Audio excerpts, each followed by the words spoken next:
I, 36 female, always knew my mother had a blind spot when it came to my brother, Ridge, 30 male. He could do no wrong in her eyes. He was the golden child, the one she doted on, while I was always the one expected to be understanding of his shortcomings. If he failed a class, it was because the teacher had it out for him. If he lost a job, it was because his boss was jealous. And if he cheated on his wife, well, according to Mom, men have needs, and it wasn't that big of a deal. I had learned to pick my battles with them, but this time I couldn't just let it go. Ridge had been married to my sister-in-law, Venetia, 26, female, for 5 years. She was a wonderful person, kind, patient, and far more forgiving than she should have been. She had given Ridge more chances than he deserved, and he threw them all away. His cheating wasn't just a one-time mistake, it was a pattern. Over the years, he had multiple affairs, each one more blatant than the last. Venetia had found texts, emails, and even hotel receipts. And each time my mother had told her to be a good wife and work through it. The final straw came when Venetia caught Ridge red-handed. Not just texts, not just suspicion. She walked in on him with another woman in their own home. That was it. She packed her bags and left. When I heard about the divorce, I called Venetia to check on her. She was heartbroken. She said she should have left sooner. I agreed with her. I told her she deserved better, and she thanked me for always being supportive. I thought that was the end of it. But then Mom called me. She was in high spirits, saying that she was so relieved that Ridge was finally free. She said that Venetia had been too demanding and that Ridge needed to spread his wings. She claimed he was finally getting a fresh start and she wanted to celebrate. She wanted me to throw him a divorce party. I almost laughed, thinking she was joking, but she wasn't. She went on about how we should throw a huge party, invite all his friends, and celebrate his newfound freedom. She said it would be fun, a way to show support for family and let Ridge know that we were on his side. I told her absolutely not. She was stunned. She asked if I was joking. I told her I wasn't. I said there was no way I was going to celebrate the fact that Ridge had destroyed his marriage with his selfishness. I reminded her that Venetia had been nothing but kind to our family, that she had put up with so much, and that I was not going to pretend that Ridge was the victim here. Mom's tone changed instantly. She accused me of betraying my own blood. She said that no real sister would turn against her brother like this. She called me ungrateful and brainwashed. She asked me if I even belonged in the family, if I was really her daughter, because no child of hers would side with an outsider over their own brother. I told her that DNA didn't mean anything to me. That was the moment she disowned me. She said if I wasn't going to stand with my family, then I wasn't a part of it. She told me not to bother coming around anymore, and that if I loved Venetia so much, I should just go be her sister instead. I told her maybe I would. I hung up, shaking with anger. I wasn't surprised. I had always known my mother would pick Ridge over me. But actually hearing her say it, that still stung. Still, I had no regrets. I wasn't going to throw away my morals for a mirage of family loyalty. And honestly, being disowned sounded like a blessing. My mother thrived on drama, and I had no doubt she would try something else. Update 1. I thought I was done with my mother and Ridge. I had made my stance clear. I wasn't supporting his ridiculous divorce party. I wasn't going to pretend his cheating was acceptable, and if that meant I was no longer part of the family, so be it. But of course, my mother couldn't let things go. A week after she disowned me, I started getting messages from relatives. Some were confused, asking if it was true that I had abandoned my family over a simple misunderstanding. Others were outright angry, calling me cruel for turning my back on my own brother when he needed support the most. I ignored most of them. But one of my aunts, Aunt Valerie, reached out with a different tone. She said she wasn't calling to pressure me, but she had just gotten off the phone with my mother and thought I should know something. Apparently, Mom had gone on a full-blown rampage. She was telling anyone who would listen that I was disrespecting my father's memory by siding with Venetia. She claimed that my refusal to support Ridge had confirmed her worst fears, that I wasn't really my father's child. I sat there stunned. I had never heard my mother say anything like this before, but Aunt Valerie told me Mom was convinced now. She was telling relatives that she always had a feeling something was off about me, that my lack of loyalty made sense because I wasn't really one of them. I laughed, but there was no humor in it. I asked Aunt Valerie if she actually believed any of this nonsense. She said, of course not, but Mom was committed to this story. She had even told Ridge, and apparently he ate it up. I couldn't believe it. If I wasn't hers and my father's child, then was she implicating herself by saying she cheated? Like, was she okay in the mind? How many brain cells did she lose planning Ridge's divorce party? My entire life, my mother had never questioned my paternity. But now, just because I wasn't falling in line like she wanted, she was implicating herself? I thanked Aunt Valerie for letting me know and hung up. Not even an hour later, my mother called. I debated letting it go to voicemail. I picked up, bracing myself. She didn't waste any time. She said she had done some thinking and that she needed to know the truth. She said if I had nothing to hide, I wouldn't mind taking a DNA test. I asked her if she was serious. She said she was dead serious. She claimed she just wanted clarity, that she deserved to know the truth. I told her I wasn't entertaining her delusions. She didn't like that. She started ranting, saying that it all made sense now, that she always knew something wasn't right. She said my entire personality was proof that I wasn't really part of the family. I cut her off. I told her if she wanted to live in her little fantasy world, she could do that, but I wasn't playing along. She said I was avoiding the truth and that deep down I must know it too. I told her I wasn't wasting my time with this conversation. Then I hung up and blocked her. I was furious. It wasn't enough that she had disowned me. Now she was trying to humiliate me, to turn me into an outsider. I took a deep breath, reminding myself that her opinion didn't matter. But just when I thought it couldn't get any worse, the real bombshell dropped. I got a call from Venetia. She sounded shaken, asking if I had been following the chatter on the group. I told her no. I had been too busy dealing with my mother's nonsense. She told me I needed to check, so I did, and there it was. Ridge wasn't just a cheater. He was in serious legal trouble. I read through the messages in disbelief. Apparently, one of the women he had been seeing wasn't just some random affair partner. She was involved in a major financial fraud case. And because of their relationship, Ridge had been dragged into it. There were allegations of stolen money, shady business deals, and even potential charges against him. Apparently, Ridge had reached out to my uncle and now he was warning everybody. My stomach dropped. I called Venetia back, asking if she knew the full extent of this. She said she had only just found out, but it looked really bad. She said she was grateful she had left when she did, because if she had still been with Ridge, she might have been dragged into the mess too. I told her I was so sorry she had ever been tied to him. She said she was too. Then she hesitated before telling me the part that really made my blood boil. My mother knew. She had known for weeks. She had been fully aware that Ridge wasn't just dealing with a divorce. He was potentially facing serious legal consequences. And yet, she still had the audacity to try to throw him a party.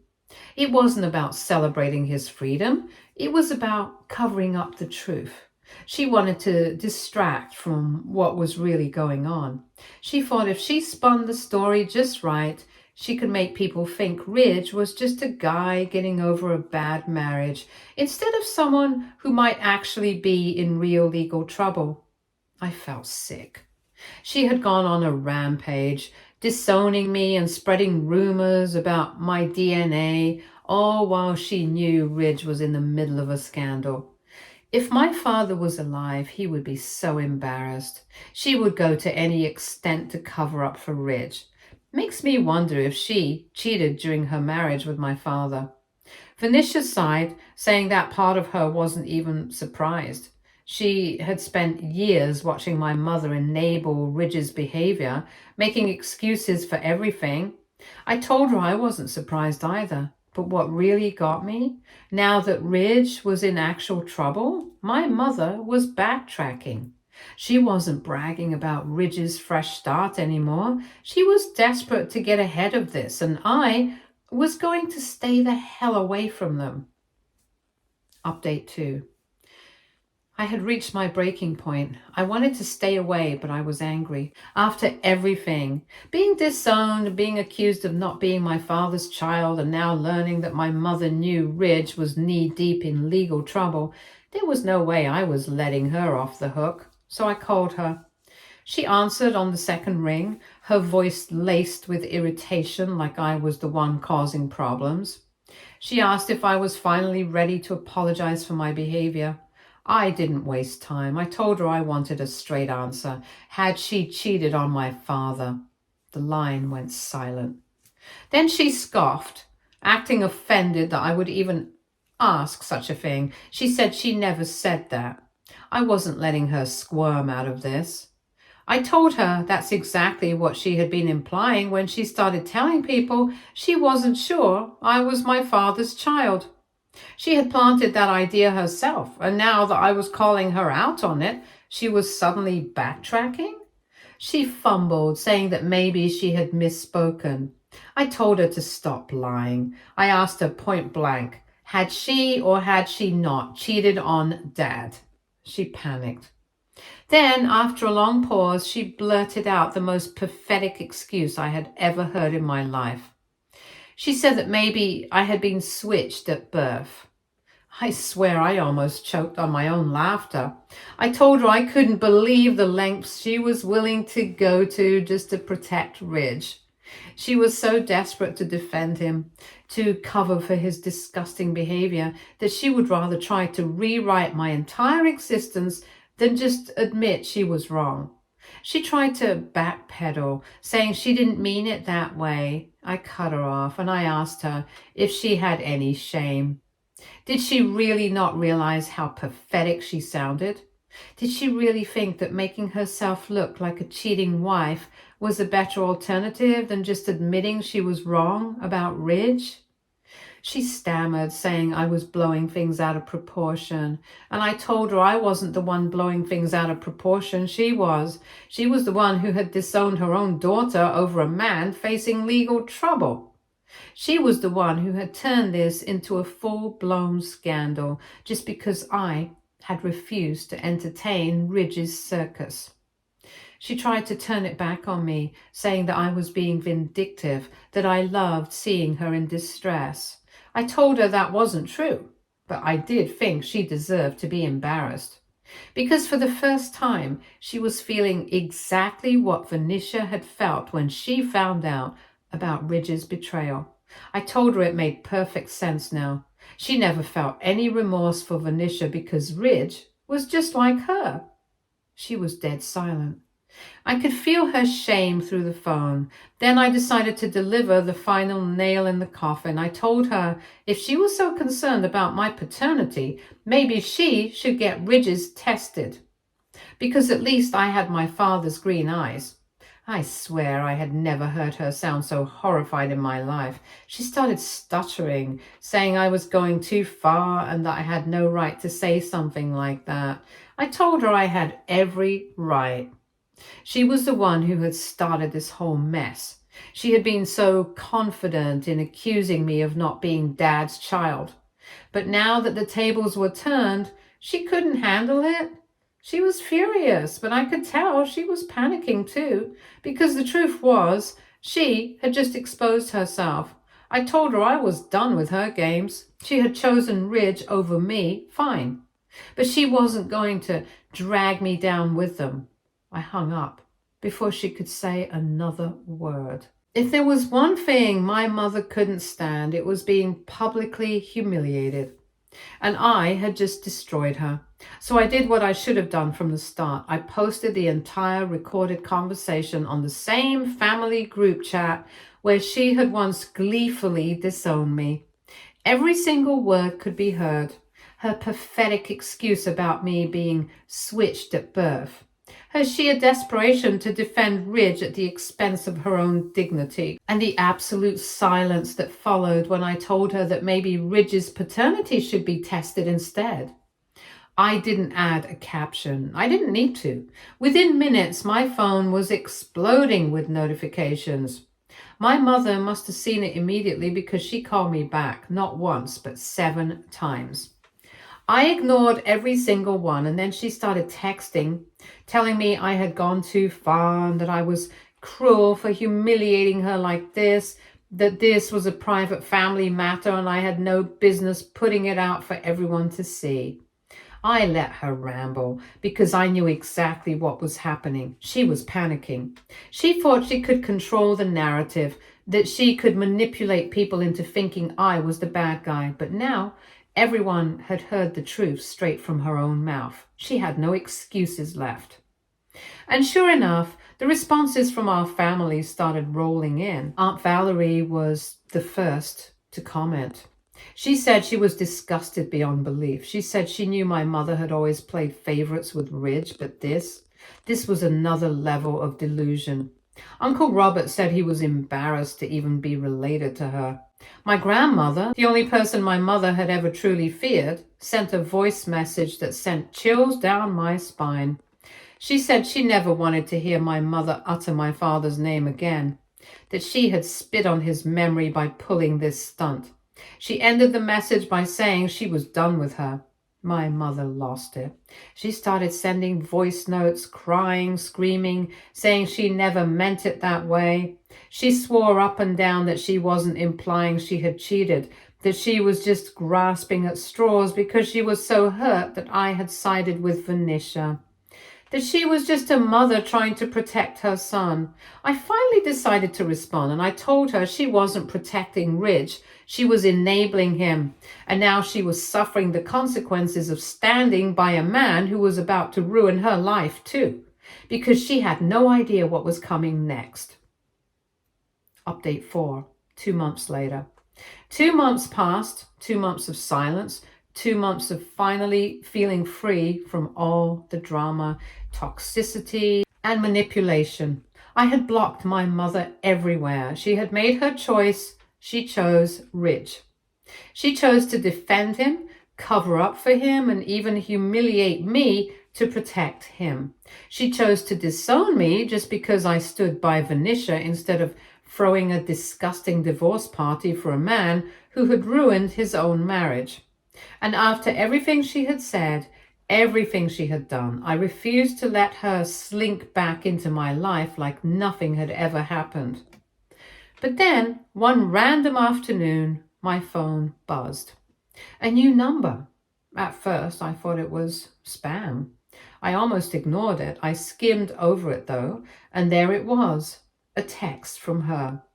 "Hey, sweetie, how have you been? It's been too long. I miss you." I stared at it. Was she serious? Acting like we were still close? Like she hadn't called me a mistake? Like she hadn't thrown me away like garbage just to protect her golden son? I didn't respond, but the text kept coming. She asked if I was doing okay, if I had been eating well, if work was fine, if I had heard from any of the family. Like she was testing the waters, trying to see if she could slide back in without actually acknowledging what she had done. I deleted the messages, blocked the number, and went on with my life.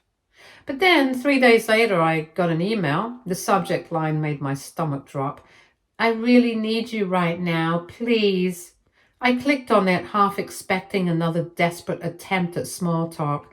But the second I started reading, I realized this wasn't about reconciliation. This was about survival. She was in trouble, serious trouble. And now she was running straight to the daughter she had disowned. Turns out she had done a lot more than just defend Ridge's cheating. She had helped him financially for years. Loans, fake investments, shady business dealings. She had backed him at every turn, convinced he was just one lucky break away from success. She had taken out loans in her own name to cover his debts, even refinanced her house that my father left her. She had bet everything on Ridge, and now Ridge was under investigation, and because she had signed off on some of his dealings, she was legally liable too. She was being sued. The authorities were closing in, and suddenly the daughter she had disowned was her only hope. Her email was long, rambling, desperate. She begged me to help, to support her, to forgive and forget, because at the end of the day, we were still family. She swore she had never meant what she said about me not being hers and my father's child, that she was just emotional, that she regretted everything, that she knew now that she had made a mistake, that she was scared, that she needed me. She even had the nerve to say that I owed her because she was still my mother, that no matter what, I should want to protect her, that I should fix this. She didn't say sorry. She didn't take responsibility. She was just panicking. I took a deep breath and I responded, "You made your choice. Now you get to live with it." And then I blocked her. For the final time, hopefully. She tried reaching out through other people. She called relatives, friends, even distant family members.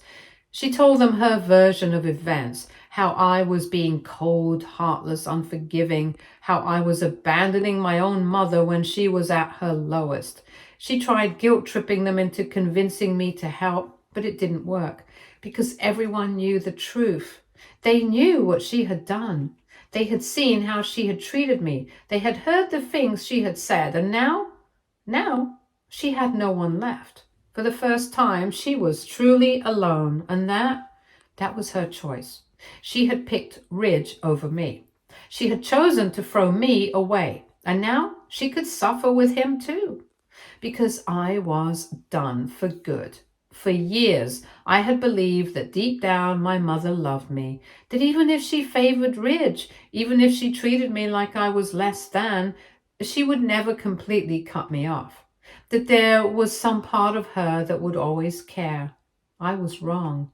She had thrown me away so easily, like I had meant nothing, all to protect her precious son. She had burned the bridge herself, and now she was begging to walk back over it. But there was no bridge left. She had destroyed it, and I had no intention of rebuilding it. Update 5. Phoenicia's divorce is finalized, and she dodged a massive bullet. Phoenicia's divorce was official. No more court hearings, no more legal battles, no more ties to Ridge. She was free. And not just free in the emotional sense. She had been legally cleared of any responsibility for Ridge's debts and fraudulent investments. That was the biggest relief of all, because as it turns out, Ridge's financial situation was even worse than we had imagined. And if Phoenicia hadn't filed for divorce when she did, she could have been dragged down with him. Ridge's mess was a ticking time bomb. For years, he had been playing businessman. He had convinced Phoenicia, his friends, and most importantly, our mother, that he was just one step away from a big break. That all he needed was a little investment, a little more support, and he'd finally be successful. It was all a lie. Because behind all that fake confidence, Ridge was just reckless and irresponsible. He had taken out loans in his name, then more loans in Phoenicia's name. He had used their house as collateral without even telling her. And worst of all, he had started investing in things he didn't even understand. Shady business deals, risky cryptocurrency scams, illegal tax loopholes. And because he always thought he was The smartest guy in the room, he ignored every single warning sign. He truly believed he could beat the system. Instead, the system beat him. When Venetia first filed for divorce, she thought it would just be about splitting their assets and moving on. She had no idea how much worse it was going to get. Ridge had lied to her. He had hidden debt from her. He had forged her signature on financial documents. He had even transferred some of his investments into her name, thinking that if things went south, it would be her problem instead of his. If Venetia had stayed just a few months longer, she could have been legally tied to all of it.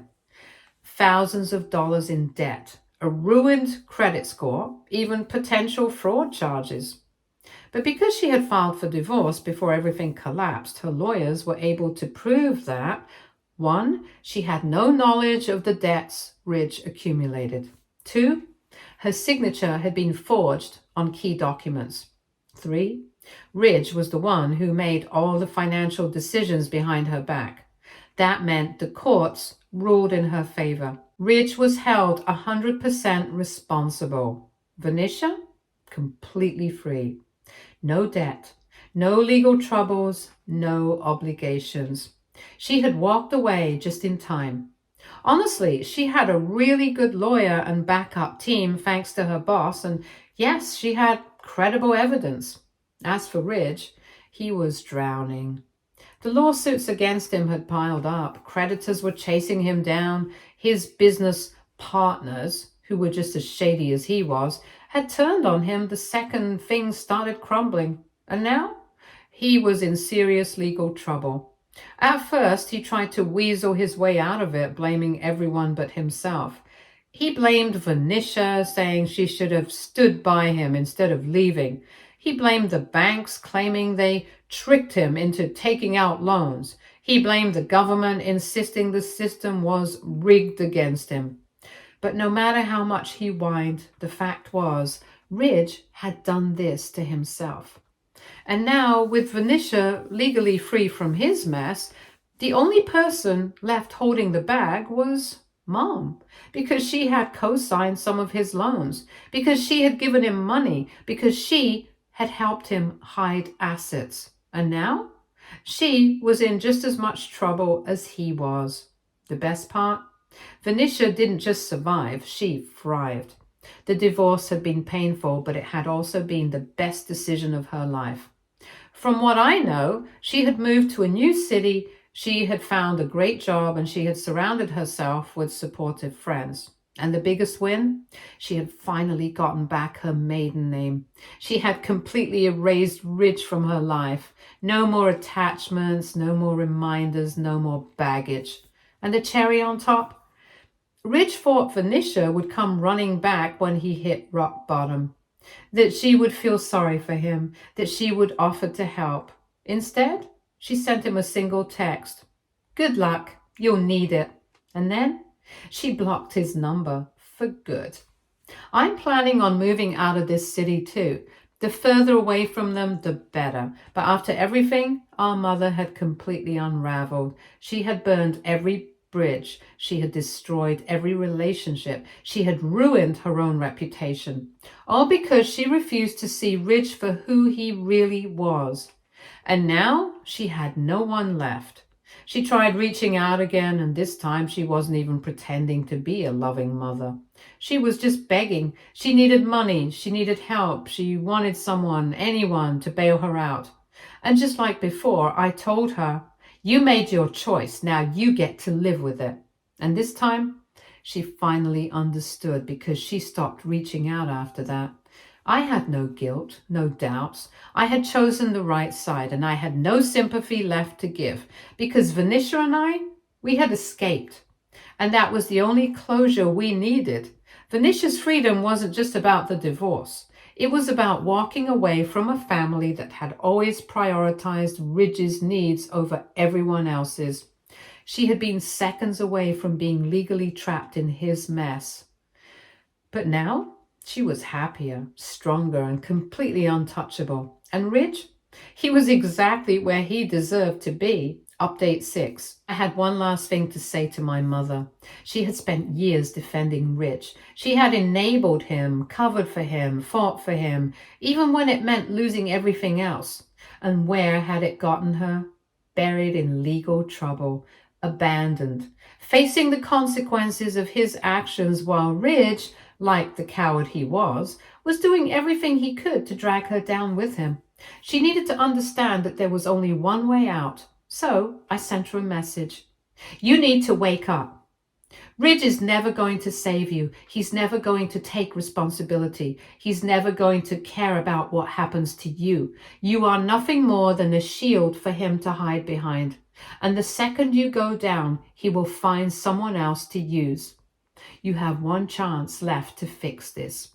But it means doing something you've never been willing to do. Choosing yourself over him.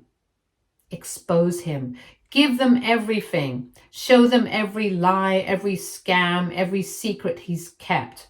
Put it all on him, because if you don't, he will put it all on you. And when that happens, don't expect him to feel guilty. Don't expect him to fight for you. He will let you take the fall without blinking. So if you want to survive this, you know what you have to do. Choose, but choose wisely, because this time, Dad isn't coming to save you. No one is. I never expected a response, and I never got one, but I knew she had read it, because 1 month later, Ridge was arrested, and Mom, she wasn't. She had made her choice, and for the first time in her life, she finally chose right. Stay tuned for more stories from our girl relationships.